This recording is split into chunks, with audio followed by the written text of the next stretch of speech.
I don't have to know the timing when it was cooked. If it appears in front of me, if I just look at it or place my hands on it, I know whether to eat it or not eat it. The water systems, those who supply water to you, I'm thinking, what kind of genius would add poison to water and drink it? Every city dweller is doing this, because all chemicals are trying to remove something. But there is no chemical, if I have pain here, there is no painkiller will go just here. It'll go on to kill everything. And simply sits there, no hospital, no painkiller, no doctor, simply sat there. About maybe 15 to 18 months, something like that, she suffered enormous pain, but she didn't say a word. And she died at 113. I'm saying, till the last day, she's as sharp as anybody, okay? No spectacles, she would read. Yeah. At what… when I have seen her at 105, 106, at that age she sits and reads.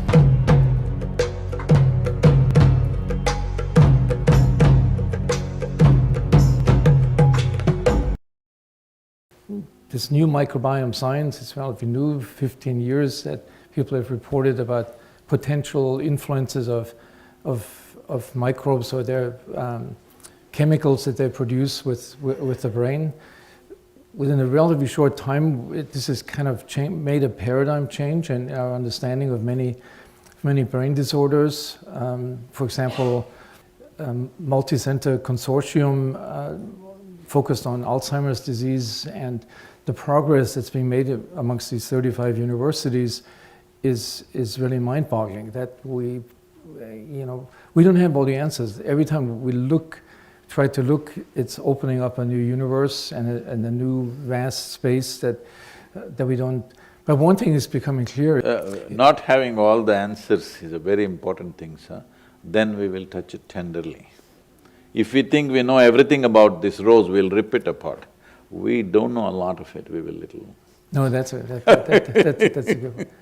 But I think today people are really talking about, particularly in the lay press, they pick up some of the science that's going on in Alzheimer's or in Parkinson's, and immediately it's, okay, the consequence of that research is this new medication, or now we have a way, which was still far away from it, because we don't understand the complexity.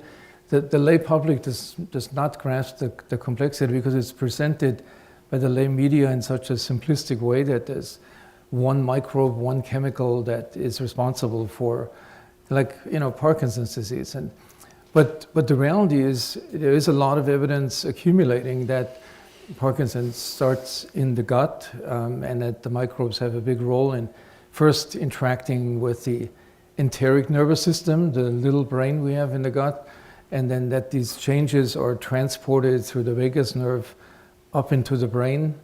But that it takes about 14 years before, after the microbes did this initial damage in the gut brain, that the neurological manifestations are coming about. And I think it's still the beginning, and in Alzheimer's disease it's equally complex. But there's now pretty strong evidence that these interactions between our gut and the microbes that live in it, and then you can extend this further, and the kind of food we eat and the environment where we grow this food in, that there is this connection to some of the most serious diseases that we're going to be facing in the next 50 years, because people are getting older and the prevalence rate for these chronic neurodegenerative diseases is increasing. So I think this is an example where, on the one side, a great sense of optimism, but on the other hand, the simplistic way that in our Western understanding people try to interpret the scientific findings that are at the very beginning is sort of falling back into the old paradigm. There's a very simplistic causal relationship between one agent and another, agent that responds to it. So how would you see this in your framework of… so we talked a lot about the brain yesterday. So it's not just the brain in isolation. The brain does not explain everything, for sure.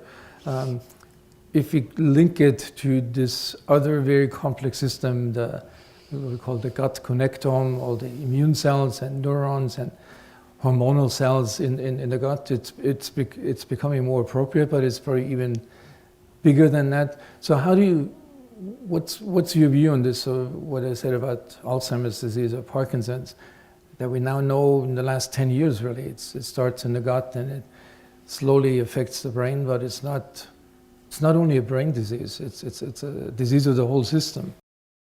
Unfortunately, this is happening, that what happened a minute ago, people cannot remember. And we are beginning to assume it's normal.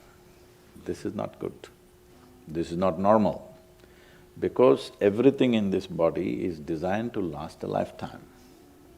Sometimes due to injury or infection or something else, an external aggression of some kind may destroy something.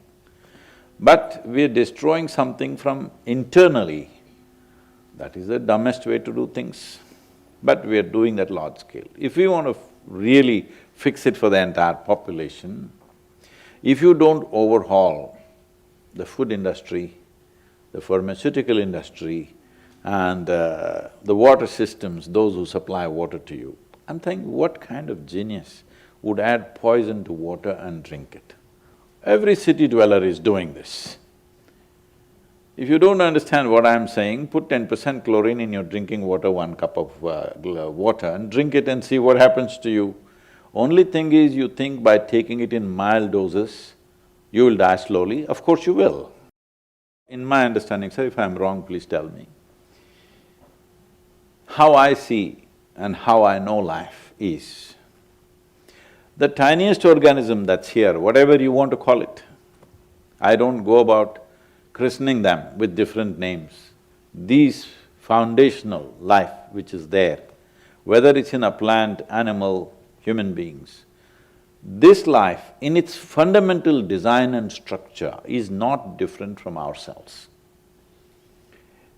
We are different only in complexity and sophistication, but fundamental design of life on this planet is essentially same. Plant, animal, worm, insect, human being, everybody has the same fundamental design. Just complexities and sophistication of things as they go on is different, of course. So what kills a minute bacteria also will kill me if I take the same thing in a higher dose. Am I okay, sir? Absolutely. Am I sounding scientific to you? Absolutely. So, we coming to this conclusion, if we mildly poison ourselves, we will be okay. Where does this come from?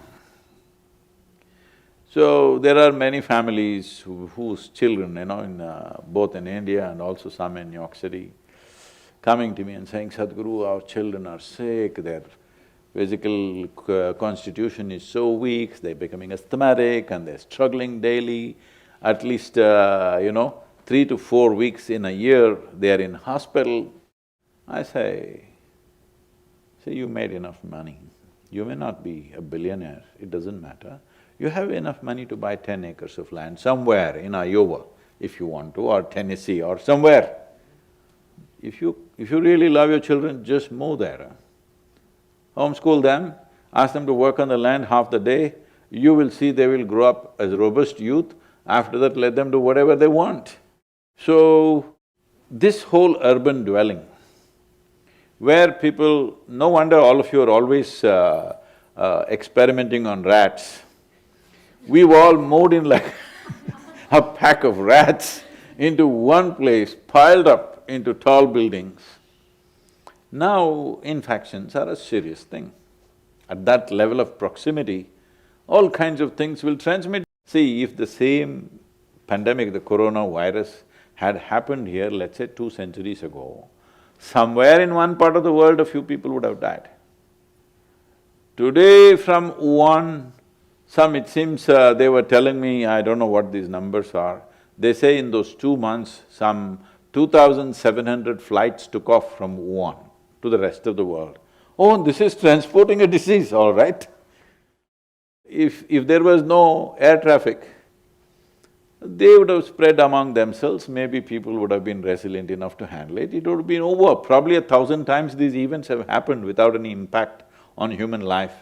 Now, because of the proximity of human beings, Anything that comes goes like that. So can we all spread out, move away from the cities and live in farms? That's not a reality. Not everybody can do it, the nature of our professions, work, various things won't allow that, lifestyles, all this. But if you find you are too susceptible to live in large groups of people, you must do that, that's one thing. About the food that you eat, one most important thing, I don't know how it is seen by the biome science people. In yoga, any food that we cook, if it is more than 1.5 hours after it came off the stove, we won't eat it. I don't have to know the timing when it was cooked, if it appears in front of me. If I just look at it or place my hands on it, I know whether to eat it or not eat it, because body is sensitive to these things. This is the most sophisticated mechanism on the planet, that's what I think. So what do you think, sir? No, I agree. This is the supercomputer, this is a supercomputer. This is the motherboard for all the supercomputers, isn't it? It is. So, such an sensitive instrument you have, but you can't feel anything. This is because we don't know how to manage our cerebral activity, it's going crazy. Because we are talking about gut, we can use this word, this is a mental diarrhea which is going on. When there is diarrhea, you can't enjoy food. Similarly, when there is mental diarrhea, your abilities of the mind will come down significantly. Will it happen in terms of loss of memory? Will it happen in terms of loss of other faculties? Will it happen in terms of loss of discrimination? This is happening to people and people think it's normal. Let me tell you my life's example. My great-grandmother lived to be 113, 113 years of age. She is married to a very rich, wealthy man. And those days in India, these are called landlords, they have large amount of land and they're into a very large business activity and all this. After her husband died when she's 68 years of age, she moved out of the house and built a small temple for herself, not for a god, for herself. You must understand, these are Indian women. Yes. This is an Indian woman, she builds a temple for herself. No other deity, she goes and sits there. Built with her own hand a small little temple. And people gather to meet her because people think she has solutions, and she had. So I'm just a little boy at that time and we all go to our native place during the summer vacations only. 35 to 40 days is what I get to spend in that town, otherwise we are all living in cities. So when I go there, and we are about 36 of us children, between the age groups of 3 to 20, all cousins, cousin brothers and sisters, a whole bunch living in various parts of the country, all coming down for the summer. So at that time, because children are there, she would come. By then, she was 100 plus. Like this ramrod straight, she is. And from the farm, from her temple, she walks home, which is about 2.5 kilometer walk. And she walks, spends the day with us and everything. And she lives a certain life. There is another dimension to her life, let's not go there. In terms of food, I'm saying. If you give her breakfast, first thing is, she will take it and feed the ants, she'll feed the squirrels, she'll feed the sparrows. More than half will be gone to this. And some days she will eat the remaining. Some days she simply sits there watching them eating and tears will be… she'll have tears flowing out of her eyes. So some self-appointed advisors are always there, even I have them around me. They go and say, "Hey, you old woman, you will die like this without eating." She will just laugh and sit there. All these advisors died. She went on living. And when she was 14 years of age, she got married. In India, the culture is such, an unmarried woman cannot smoke. Once she gets married, it's her choice. If she wants to smoke, she can smoke. So she exercises choice on day one. So, I've seen her smoking the bidis, it's pure tobacco leaf, just like that, nothing else, just the leaf itself, the outer thing itself is tobacco leaf. She will smoke it with inside, the fire inside, like that, not outside. Every day she smoked and every day she chewed tobacco. At the age of 111, she got throat cancer. She simply said. She made her own liquid. Till the last day she was cooking for herself. With her own hands, she makes a little bit of liquid diet and slowly sips it in and simply sits there. No hospital, no painkiller, no doctor, simply sat there. About maybe 15 to 18 months, something like that, she suffered enormous pain, but she didn't say a word. And she died at 113. I'm saying, till the last day, she's as sharp as anybody, okay? This is very much possible for every human being, it's just how you keep yourself. Now we are thinking, if you're 50, blood pressure is normal, if you're 60, loss of memory is normal, what is this? This is not the way human body is made. This is made in such a way, as long as you live, all these things can work. No spectacles, she would read. Yeah. When I have seen her at 105, 106, at that age she sits and reads without spectacles. No, I mean, there's very good evidence for what you said, scientific evidence that, the brain does not naturally age. I mean, there's some functions that slow down, but these concepts that high blood pressure and high lipids and brain degeneration are all normal phenomena that come with, at age 60 or 70, and that we have to expect this avalanche of people with Alzheimer's disease just because we're aging. So this is the logic right now. In my understanding, only motor skills can come down with age, that is understandable. It's not necessary for anything else to come down. Your physical agility may not be the same, that's okay. Yeah, so this is concept about the health span, that really this should really be the goal, to reestablish the normal health span of individuals, not the longevity, but longevity in a healthy state. But that's not what our economic model is based on. The pharmaceutical industry obviously loves these diseases that kick in at age 60 or 50 and then go on to the rest of their life. One thing I'm always fascinated by, whenever I'm a visiting professor, I compare the size of the medical center that I've been invited to over several years or decades, and they're all growing. They keep growing. So you would think that's not a necessary. That's really not. What's the reason for that? It's because we don't deal with the root cause of the problem. Yes. See, the thing is, we start commercial activity initially to serve humanity.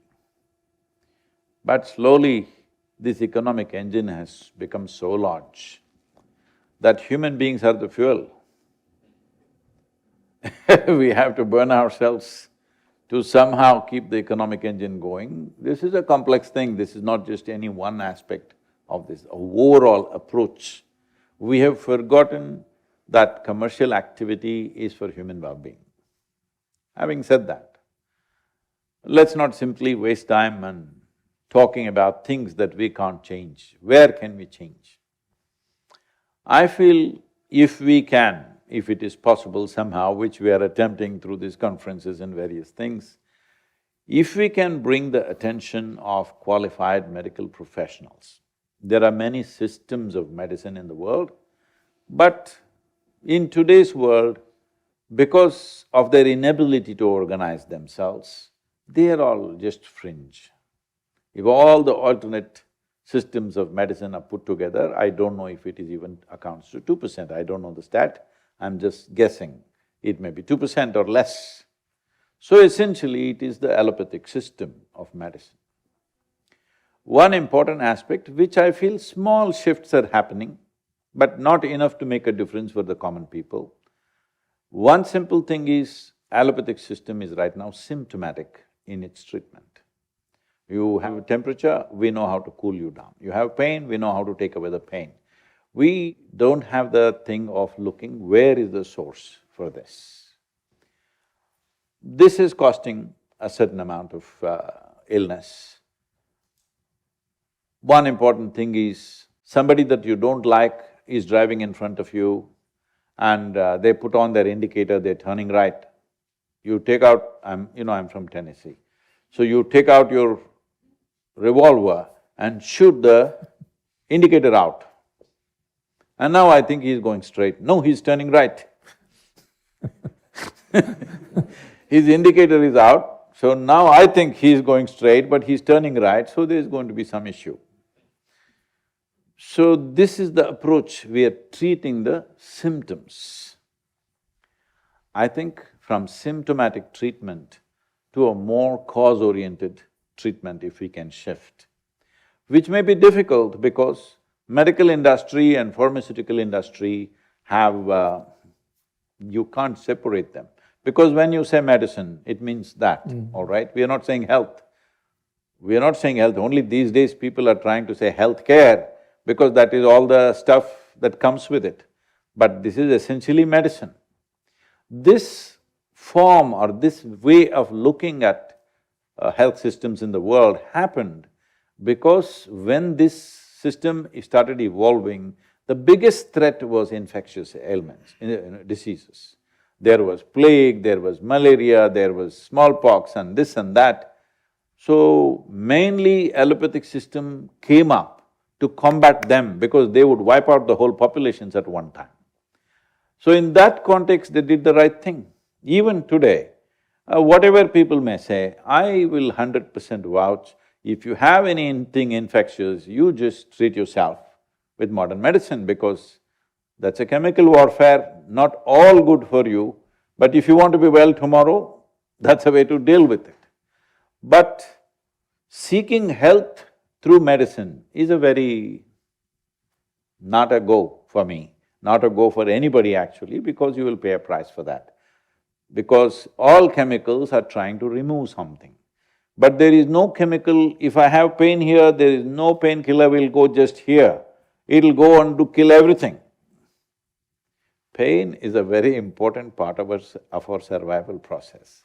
Most people don't have enough sense in the world that if they didn't have pain, they would cut themselves into pieces. Hello? Have you not seen all the new fashions, have you?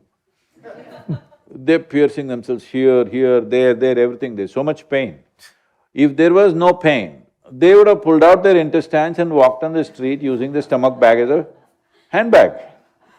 It's the pain which is limiting the fashion.